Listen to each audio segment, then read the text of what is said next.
Bolted type frame siya guys. Ano to guys, split type frame.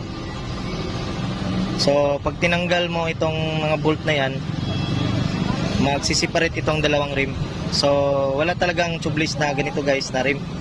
Pero gagawin natin yung tubeless.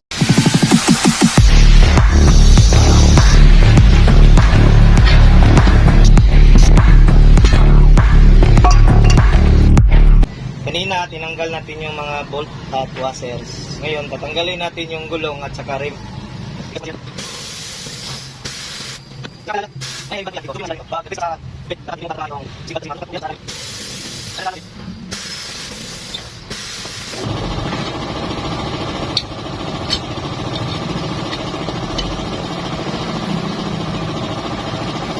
So ngayon, tinanggalan natin yung tube. Bali, ang gagamitin lang dito talaga sa paggawa ng tubeless, kasi papalitan to ng bagong gulong. Ang kailangan natin dito, itong rim lang, itong dalawa. Tininisin lang natin na subscribe sa channel ko. Don't forget to subscribe and hit the notification bell para lagi kayong updated sa mga video na gagawin natin.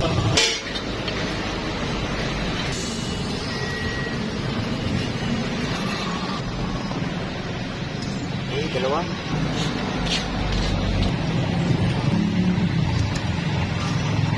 So okay guys, nagawa na natin yung gasket.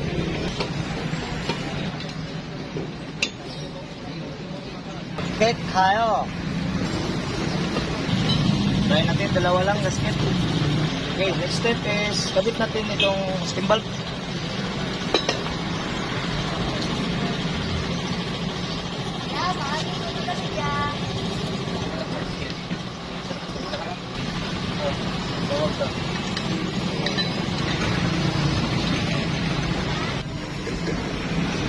Okay, nakabit na natin ang steam valve. Kabit na natin ang tire sealant. Tire sealant guys. Ano lang ito guys ha? Start lang yun guys. Kabit natin. Wala nang tube yun ha.